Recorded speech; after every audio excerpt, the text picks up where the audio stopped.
Ben bonjour, voilà, je voudrais vous parler d'un rêve que j'ai fait. Vous allez me dire, tout le monde fait des rêves. Ben bien sûr. Mais quand même, celui-là, il était quand même bizarre. C'est-à-dire, je vais vous l'expliquer. Eh ben, j'ai rêvé que j'étais président de la République. Eh oui, aussi étonnant que ça puisse paraître, j'étais président. Donc, j'arrive à l'Élysée, c'est ma première journée. Et là, le flonflon habituel, la fanfare, enfin, vous voyez, tout ce qui se passe habituellement à la télé quand on voit ça. Donc, j'étais là pour être intronisé. J'espère que ça fait pas trop mal. Et la passation de pouvoir. Oh là là là. Donc j'étais là pour remplacer mon con. Pardon. Je mets toujours son nom masculin alors que c'est au féminin, c'est pas mon, c'est ma. Donc voilà, et puis il me dit, bah, enfin, les choses habituelles avec politesse, ceci, cela, puis en fin de compte, il ne le pense pas. La seule chose qu'il a vraiment envie, c'est de vous virer à grands coups de pompe. Bon. Toujours est-il après, on me fait visiter l'Élysée.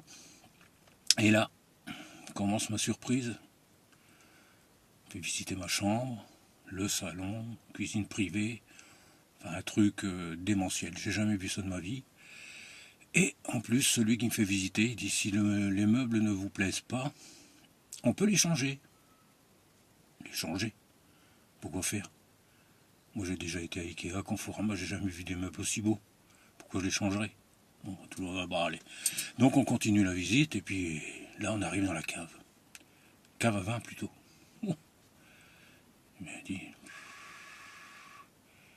qu'est-ce que c'est que toutes ces bouteilles? J'ai jamais vu ça. Pourtant j'ai déjà été à Leclerc, Carrefour. J'ai jamais vu autant de bouteilles. Et là, celui qui me fait visiter l'Elysée me dit, bah monsieur, vous pouvez prendre une bouteille, celle que vous voulez, hein, vous êtes chez vous. Moi je me dis, quand même, je suis chez moi, je veux bien, mais j'ai pas trop les moyens, moi. Donc je dis, bah allez, je vais en choisir une, mettez-moi une bouteille qui vaut 25 euros. Là, il me dit, ben non, 25 euros, monsieur, on n'en a pas. Moi, j'ai peut-être mis la barre un peu trop haute. Bon, allez, mettez-moi une à 15 euros. Ben, monsieur le Président, 15 euros, comment vous expliquer c'est le prix de la capsule et du bouchon. Oh, ben ouais, mais moi, j'ai pas les moyens de mettre plus. Donc, il me dit, pourquoi vous embêter? N'importe comment, ici, vous ne payez rien. Pendant 5 ans, vous êtes pris en charge. Vestimentaire, le logement, enfin tout ce qui va derrière. Votre salaire, vous pouvez le mettre de côté pendant 5 ans. Oh. Même pas de pension, rien. Non, non, non, ici vous ne payez rien. Oh bah donc je vais peut-être pas payer d'impôts non plus. Ah si quand même, monsieur le président, là, des impôts, vous allez en payer. On peut quand même pas faire autrement. Mais par contre, cet après-midi, vous avez rendez-vous au Sénat, vous allez débattre avec les députés, les sénateurs. Ils vous expliqueront comment faire pour un pays un minimum. C'est eux qui font les lois quand même. Ils vont pas faire des lois qui s'auto-punissent. Donc bon, et là il me dit, il va falloir parler de votre programme. Ah, mais moi, programme. Je savais pas hier que j'aurais été président de la République. Aujourd'hui, j'ai pas de programme. Bah oui, mais il en faut un, monsieur. Bon. Je me dis, j'ai pas de programme. Déjà, je ne sais même pas comment je suis arrivé. Je me souviens même pas d'avoir eu campagne électorale. Blabla habituel, où vous faites plein de promesses que vous tenez pas. Mais je me dis, n'ayant pas de programme, peut-être, avec un peu de bon sens, étant donné qu'il faut faire des économies, on va parler de bon sens.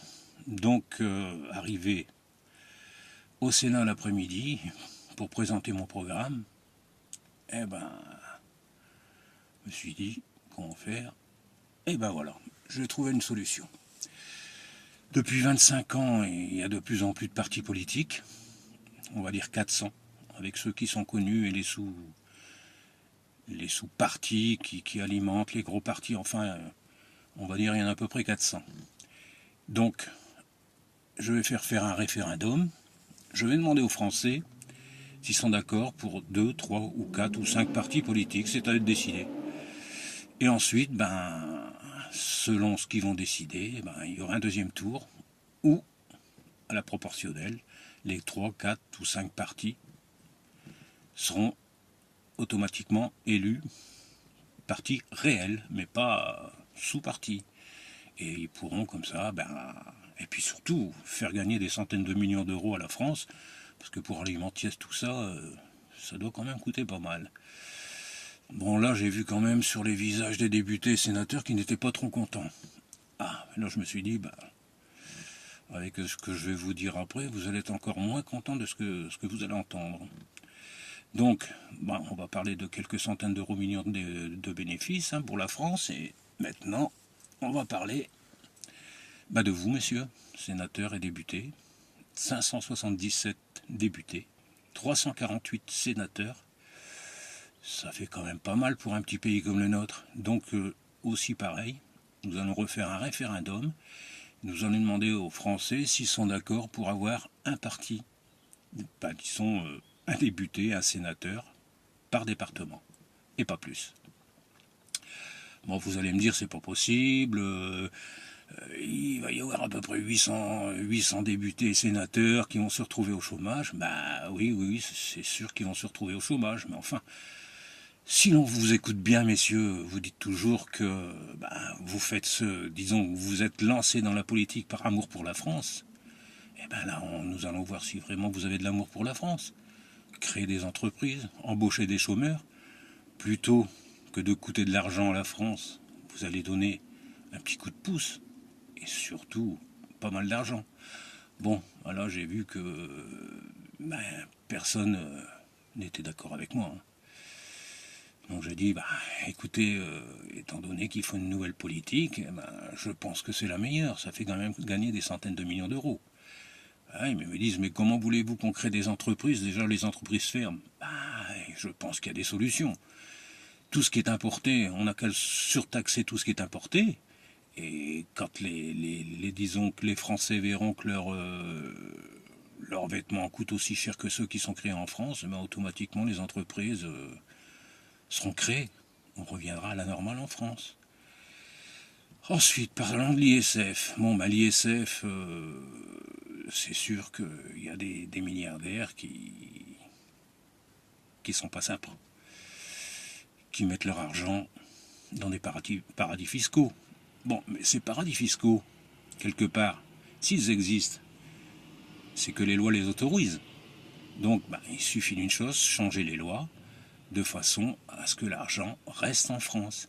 Et peut-être que ces milliardaires, quand ils verront que leur argent est utilisé à bon escient, peut-être que là, ils seront peut-être d'accord pour payer cet ISF. Et puis là, d'un seul coup, pouf, je me réveille. Je me dis, quand même quelque part, quel rêve j'ai fait. J'étais content, parce que j'étais pas du tout à ma place. Un président de la République, c'est pas mon truc. Mais d'un autre côté, j'étais quand même malheureux, parce que je me suis dit, en fin de compte, rien ne va changer. Tout va continuer comme avant. Bon, écoutez, je vous fais de gros bisous. Continuez à travailler. Gardez le moral. N'importe comment, c'est pas prêt de changer. Au revoir.